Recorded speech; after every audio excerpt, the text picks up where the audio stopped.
And welcome back to Sports on Tap. It's our Week 9 high school football recap, live here in Studio J. Sean Duffy, Ed Dick, Josh Jeffy with you. Rob Troutman out doing something that is probably not as fun as this, but his spirit is still with us. Not at all.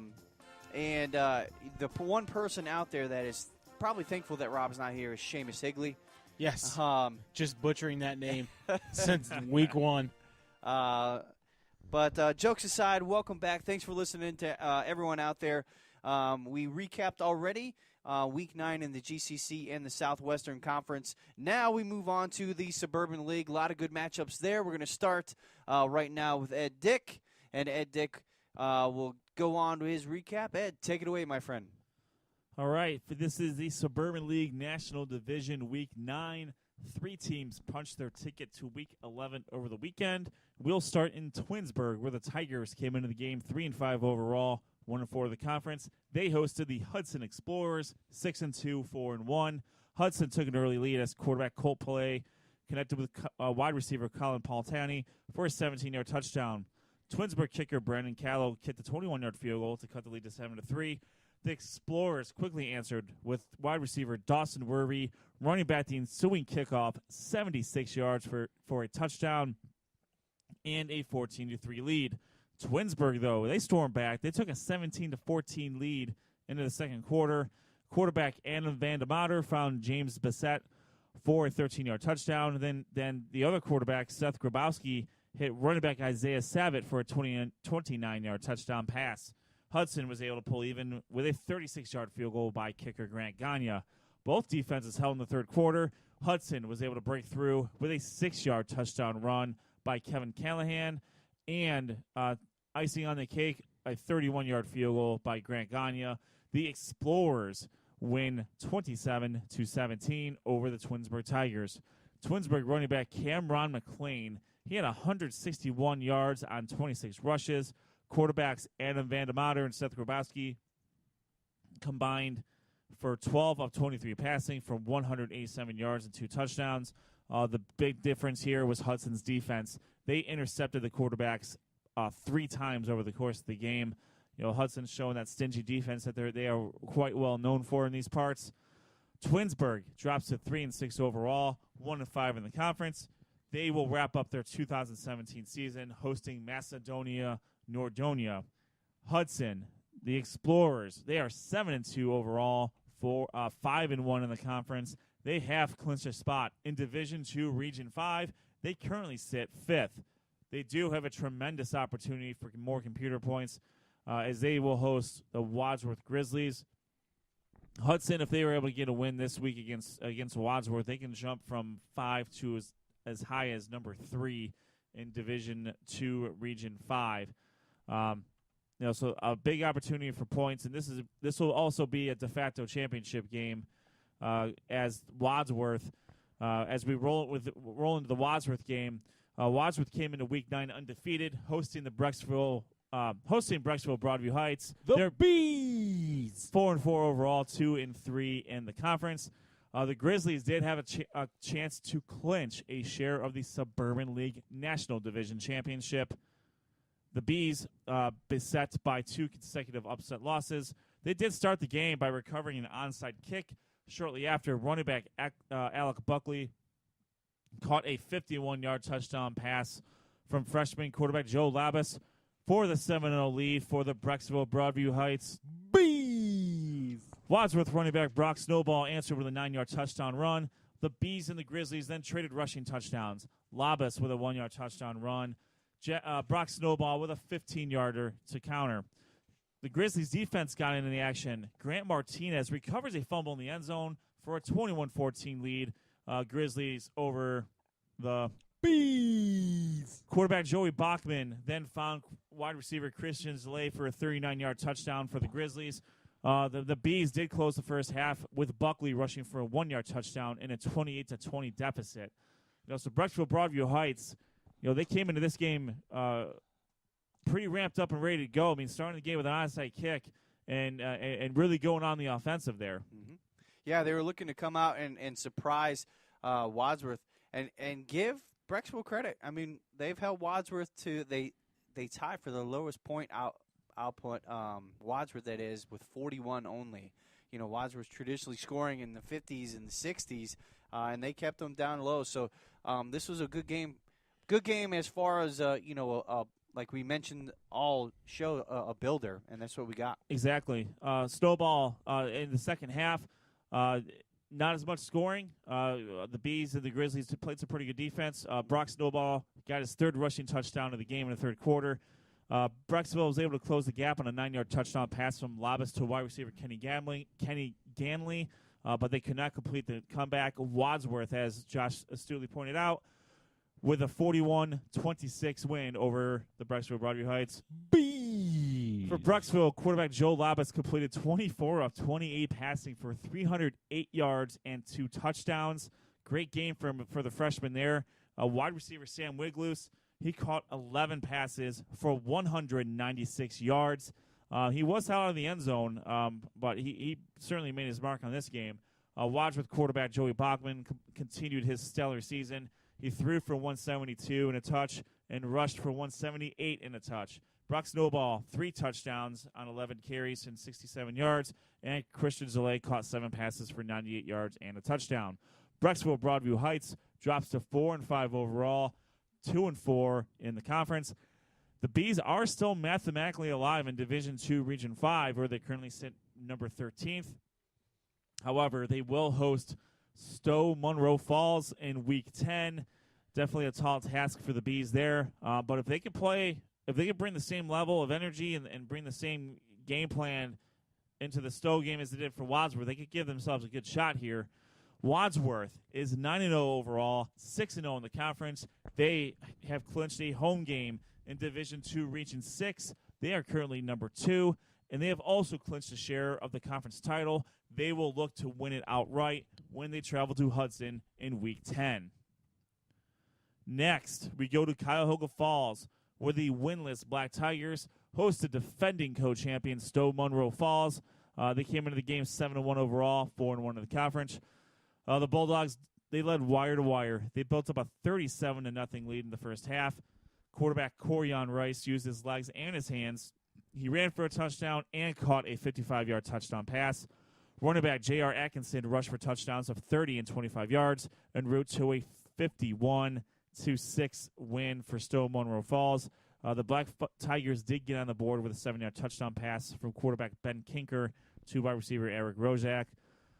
Cuyahoga Falls, unfortunately, dropping to 0-9 overall, 0-6 in the conference. They will attempt to avoid a winless season. They will travel to North Royalton. Stowe Monroe Falls improves to 8-1 overall, 5-1 in the conference. They will travel to Brecksville Broadview Heights next week. Stowe, they have clinched a spot in Division I, Region 1, where they currently sit 6th. No matter what happens next week, Stowe will be on the road in Week 11. They do have potential matchups against Mentor or possibly Canton McKinley, depending on how things shake out. But they definitely don't want to overlook Brecksville Broadview Heights. Not at all. The Bees are coming to town. Indeed, and the Bees, the Bees had a little bit of a rough spell there. They lost to Nordonia, which I consider to be a pretty. That's an upset. It was definitely an upset. Looking at Macedonia and Nordonia's, and we'll talk about them here shortly. But looking at their season, the offensive weapons were there. They just, for whatever reason, just couldn't put it together. And then they lost to an upstart North Royalton team, who's I would consider to be on the rise right now. Oh yeah. With sophomore quarterback Joey Marisek, and we'll talk about North Royalton here shortly. But congratulations to Stowe Monroe Falls, Hudson, and Wadsworth. They are all into the playoffs, and now the seedings will be determined by their play next week. If Hudson's able to beat Wadsworth next week, tall task, and indeed. Stowe, of course, and Stowe beats Brecksville Broadview Heights, we're going to have a 3-way tie for the Suburban League National Division. They will all be 6-1 in the conference. So the last game we have, North Royalton, 4-4 overall, 2-3 in the conference. They did have faint playoff hopes going into their game against Macedonia and Nordonia, 2-6 overall, 2-3 in the conference. The Bears used good old-fashioned ground and pound on offense as running backs Zach Antonio and Jake Francic took turns wearing down the Knights' defense. Francic accounted for all of Royalton's touchdowns. He rushed for a touchdown in the first quarter, the second quarter, the third quarter, and the fourth quarter. Cycle. Yeah, he got it all done on his way to 22 rushes for 111 yards and 4 touchdowns. Antonio rushed 23 times for 157 yards. The Bears rushed for 336 yards on the ground. Joey Marisek completed 1 pass for 6 yards in this game. So they ran the Mitch Trubisky offense? The Mitch Trubisky Chicago Bears offense, yes. Yeah. I'm going to qualify that because I've seen Mitch Trubisky play personally, and I know he can light it up. But just, yeah. Lighting up against Brunswick is slightly different than lighting up against the Carolina Panthers. The Carolina Panthers. Yeah, he slightly, not much, but slightly. Yeah, Marisek, he completed 1 of 13 passing. So he obviously didn't have his best game on the passing, but they didn't need it on the ground. They were pretty solid. Norjonia did hang around. They had a 2-yard touchdown run by running back Niles Beverly. They had a flea flicker that ended up in a touchdown pass from quarterback Robbie Levick to wide receiver Donnie Wisniak, but the Knights could not catch up to the Bears as North Royalton goes on to the 28-18 victory. In addition to his offensive output, Francic had 17 tackles from his linebacker position on defense. Wow. So I don't know if you may remember this, Josh, when we were at the Hudson game. North Royalton did have a little bit of success when they ran a double tight formation and basically just pounded Francic up the middle. Yeah. They were able to complement that in this game by running that offense and then having Zach Antonio kind of go between the tackles, rush a little bit to the outside. Yep. Francic really got him on the inside, and Antonio was able to get him on the outside, and it worked pretty well for the Bears in this game. For the Norjonian Knights, quarterback Robbie Levick, he is a junior, and he will be coming back next year. He had 17 of 27 passing for 317 yards and a touchdown. Senior running back Ty Evans, he rushed for 24 yards. He added 95 receiving yards. Donnie Wisniak, he caught 3 passes for 104 yards and a touchdown. Another game for Norjonia here where, those are their 3 big guys. And for Levick continues to have a pretty good season on the offensive end, but they just can't put it all together for 4 quarters and get more victories. With the loss, Norjonia drops to 2-7 overall, 2-4 in the conference. They will host Twinsburg to end their season. North Royalton upped their record to 5-4 overall, 3-3 in the conference. Unfortunately, their Week 10 game against visiting Cuyahoga Falls will be their last game. The Bears were officially eliminated from postseason play in Division I Region 6. They currently sit 12th overall, but right now they just don't have a lot of second-level points. The teams that they have defeated have not done their part to help the Bears out. And playing Cuyahoga Falls next week will do them no favors, really, because they're going to get 0 points from Cuyahoga Falls, right, due to their record. So, I think for all intents and purposes, so far it's been a really good season with North Royalton, especially in this conference where they have a very good possibility of ending up 4-3 in this very tough conference. Yeah, look, you look at a team like North Royalton, and I agree with you completely, Ed. They're on the rise. Coming in, with what they have coming back, with what they're able to establish going forward, that's definitely a team to watch next year in this division. But again, you mentioned them, the Hudsons, the Bees, Stowe. Those teams are perennially at the top of the heap, and you got to be able to win those games against those teams to really, take that next step. That's going to be important for North Royalton to do going forward. They need to win next week. Obviously, take care of business against Cuyahoga Falls. But it's something to hang your hat on. Look, we had opportunities that we let slip away. It wasn't that the teams were better. We didn't play where we needed to play. That's what a young team needs to learn. I'm very interested to see, as you mentioned, that there's a possibility for a 4-way tie for the division, three-way tie for the division, because that's a similar situation in the American division, which I'll get into. But, it's a lot of things, and there can be something to be said for that. Those 3 teams are the 3, playoff locks coming out of the national division. Yep. And, it stands to reason they would probably all want their share of the of the division title. Yeah, no kidding. Right now, Stowe owns a win over Hudson. Wadsworth owns a win over Stowe, and so all it takes would be Hudson to have a win over Wadsworth in order to get that, in order for that scenario to kind of play out exactly as is. But if Wadsworth wins, they are the outright champions. Take it outright. Yep. Yes, everyone will at least have 1 loss. Wadsworth will have completed a 10-0 season, and put themselves in a very, very good position in Division 2, Region 6. Right now, they are number 2. They have a possibility of overtaking Avon for the number 1 seed. That will take John Hewnick's Bryn Park Titans defeating Avon, and also Wadsworth having to defeat Hudson to get there. But right now, Wadsworth is assured of a home game in the first week of the playoffs. Hudson, right now, if they were to beat Wadsworth, they will clinch a home game, no matter what happens. Mm-hmm. So if they're able to get that win over Wadsworth, they will clinch a home game. But right now, they are in, and right now they would go up against a very, very good Lyndhurst Brush team, led by quarterback Godwin Joe. If they were to possible other opponents for Hudson, you're looking at Bedford, who is having a great season so far. I would imagine they would want to avoid a lower seed, which I don't think they'll. I think the lowest they could possibly go is 6, if they were to lose that game, and that's where you're looking at Bedford, Brush, possibly Benedictine if they were able to get a win in week 6 or week 10 as well. Hudson's got a lot to play for, not only for a conference championship, but also a chance to clinch a home game in Division 2, Region 5.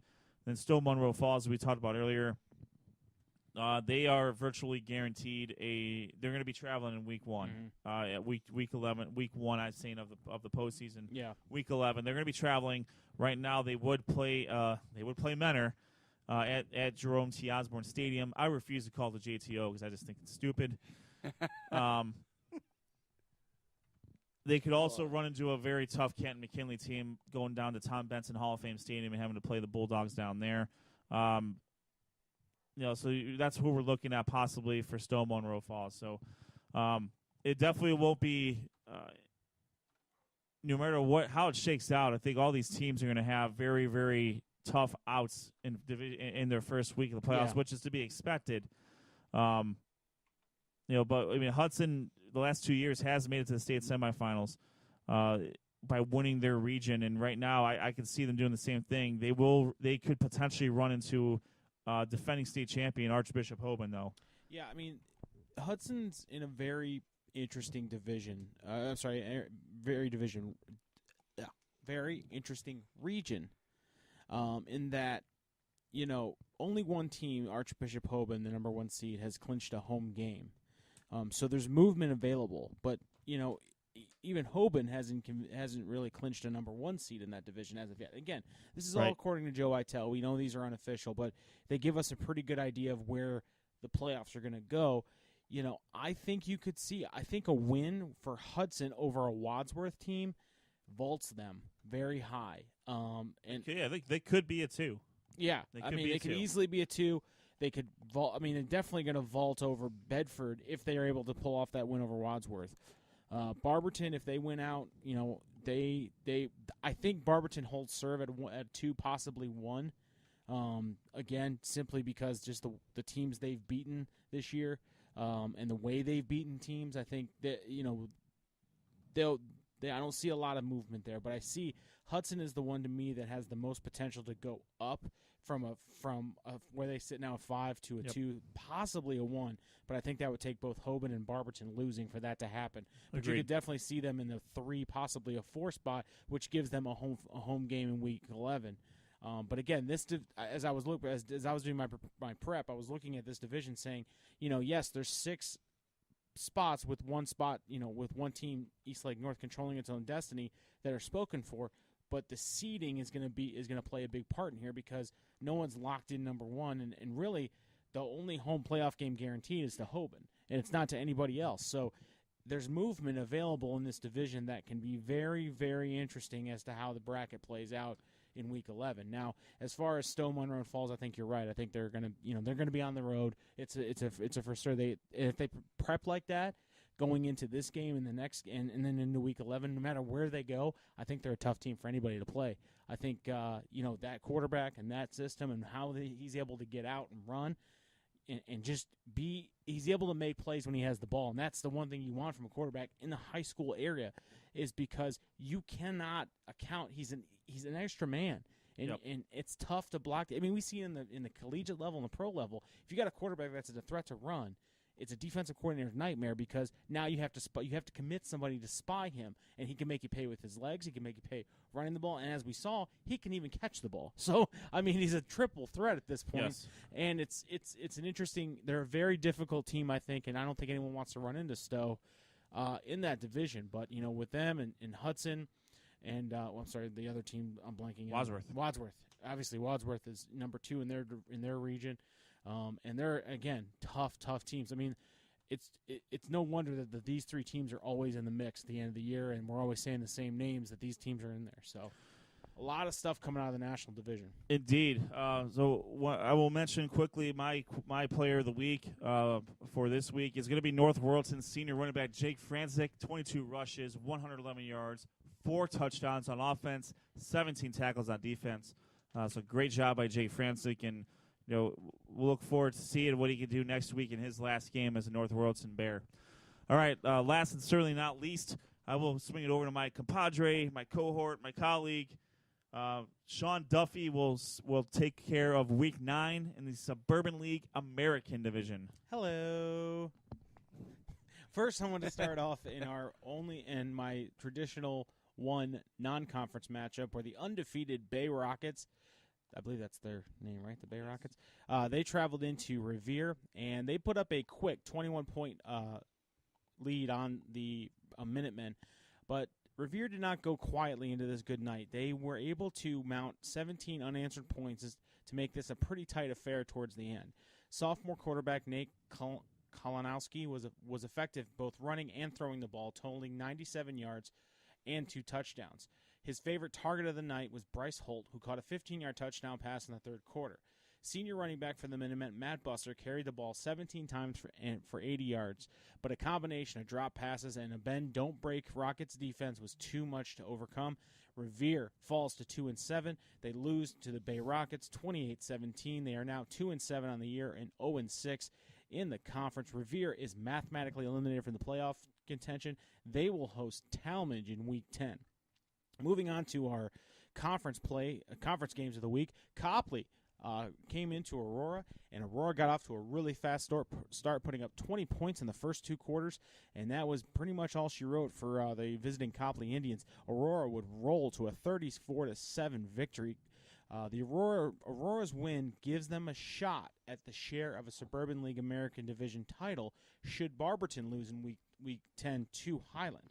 Aurora's playoff hopes are still alive in Division III Region 9. They're currently in the 10th place, and they will look to gain some much-needed computer points when they host Mifflin in Week 10. Now, Mifflin currently sits 3rd in Division II Region 7, I believe. Mifflin? Yes, I believe I have that down as Division II Region 7. They are 3rd in Division II Region 7. Yes. They do need a win. They can clinch a playoff spot with a win over Aurora. So Aurora's still alive, believe it or not, after going 0-3 in non-conference to begin the season, and losing that big game at Barberton. They are still alive for both the division title and the playoffs going into Week 10, which is exactly where they thought they were going to be looking at their schedule, because they're done with conference play at this point. So they have put up a very impressive conference record. And they are basically going to do some scoreboard watching after they hopefully take care of business against Mifflin. But they got to beat a Mifflin team that's probably looking to do the same thing. Copley's loss eliminates them from playoff contention, but they will host Roosevelt in Week 10. Moving on to Roosevelt, who traveled in to play Barberton. And, yeah, this wasn't pretty for the Rough Riders. Barberton was able to continue their domination of the Suburban League American Division. Barberton's offense, again, seemingly scoring at will. Key Thompson had 3 rushing touchdowns. Garrett Turnbull had 3 receiving touchdowns. Jeff Parker had a rushing touchdown. I mean, guys, Barberton is the real deal in the American Division. They're the real deal in Region 2. In Region 5.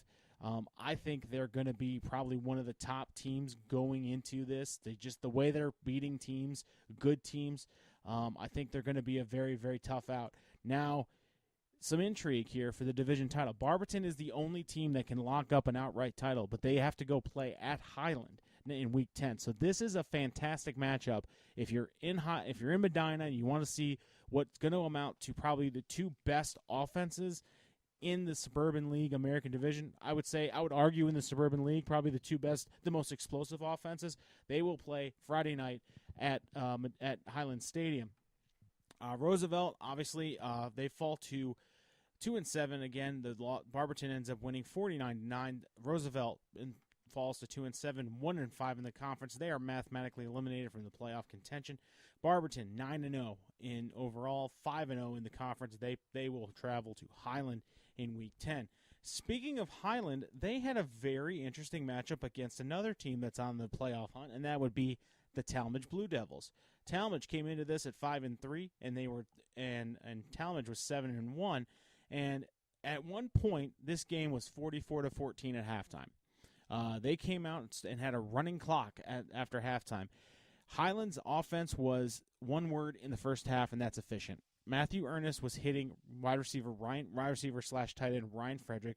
He had 2 touchdowns on the night. Jake Rogers had 2 receiving touchdowns in the first half. All this occurred in the first half. They were up 44-14 at halftime, but the Blue Devils, again, just like the Revere Minutemen, were not going to go quietly into that good night, sir. Running after getting great performances from Talmadge running back Ty Shannon, who finished with 13 carries, 60 yards, and 4 touchdowns on the night. Here's kind of the way it broke down. It was 44-14 at half. Highland got the ball to start. They ended up scoring on the third play of the third quarter, and then Talmadge put up 29 unanswered points going forward. Talmadge was threatening late in the game, but a solid defensive play and an interception by Highland sealed the victory for them. And to quote Coach Gibbons, that was the scariest game he's had all year, because at one point all of his seniors and all of his players, Jake Rogers, Matthew Ernest, quarterback, were out. They weren't playing, but they had to come back in just to secure the victory in order to move on. And because it could have been, this is a detrimental loss possibly to a Highland team who's looking to maintain their winning after a heartbreaking loss to Aurora. The last thing you want to do is give up a huge lead in the second half. Now, this does put a precarious thing for Talmadge, who sits in the 6th position in Division II Region 9. They'll need to beat Revere in Week 10. They play Revere in Week 10, and they also need some help in order to maintain that playoff spot. I know they're sitting in 6th right now, but that's 7th. They're in 7th. They're in a pretty – that division is a scary one because the teams behind them have a higher point win out. Is that correct? Yeah, so Notre Dame, NDCL, Notre Dame Cathedral Latin out of Chardon, they play an 8-1 Parma Padua team right now. They have the potential to gain a lot of points from that game, from that matchup, and if they win, they are in. Alliance is 8-1 overall. If they win, they are in. The other team that it controls their own destiny is Peninsula Woodridge. If they win, they are in as part of the Portage Trail Conference. Behind Talmadge, you have Akron East. The Dragons just suffered a loss last week to Buckdell. They do play a 5-4 Howland team. They do have the potential to win that game. So there is potential for Akron East to jump Talmadge with a win there. And you got Aurora there too. Yes, yeah, and you do have Aurora, who right now their win out would be slightly less than Talmadge's max win out, but it would exceed Talmadge's minimum win out. Yeah. So that's where you gotta look at. When you read Joe Itel's site, you have to look at the max win out and compare it to the min lose out to see whether you control your own destiny or not. So you're right, Sean. Talmadge needs to get a win over Revere, which, quite honestly, I don't think they're going to have much trouble doing. But they're going to need a little bit of help to secure a spot in Division III, Region 9. Yeah, and just to kind of put a capper on that game, Highland ended up winning that game 51-43. Talmadge falls to 6-3 on the season, 3-3 in the conference, whereas Highland is 8-1, 5-1, setting up a huge matchup with Barberton in Week 10. My player of the week is going to go ahead and give that to Ty Shannon. He didn't Talmadge Didn't get the win. Obviously, it's heartbreaking, but put the team on his back in the basically the second half, and was the reason they ended up almost winning that game. Moving on to friends of show and current dominating team in the Patriot Athletic League, looking to win their 22. Yeah, Buckeye. Josh, I'm doing the Buckeye right now. Pay attention to this one. I got it. Buckeye I'm continues its undefeated season by dominating Keystone in Week 2, 37-2. Dominic Monaco accounted for 4 rushing touchdowns on the night. The Bucs look to lock up a Patriot Athletic League Stars division in Week 10 as they host Brookside. They will be the outright champions. They haven't lost a conference game since 2013. That's 22 consecutive conference games. Buckeye, currently sitting in second place of the Division III Region 9, will more than likely have a home playoff game, win or lose at this game. I doubt they're going to lose this game, just the way they're firing up. They are fired up in Medina to have the Buckeye Bucks hosting another playoff game with a quarterback like Adam Favre and Dominic Monaco. You can't go wrong with that crew. So congratulations to the Buckeye Bucks. You are 9-0, looking to be 10-0. And Josh, that is all I got from the American Division. I just did the Buckeye one. I got you. So we don't need to hit on Paying that attention. going out of the show. I'm going to talk about another Medina County team real quick. Sullivan Black River. They are in the other. They are also in the Stars division with Buckeye. They are 8-1. Mm-hmm. They have clinched the playoff spot in Division 5, Region 17. They are most likely going to clinch a home game here. They will take on an 0-9 Wellington team. They're going to win that game, and more likely than not, they're going to bring a team into Sullivan to take on the Pirates in that modified wing T offense that they have. Black River is a team that doesn't get a whole lot of press outside of Medina County either.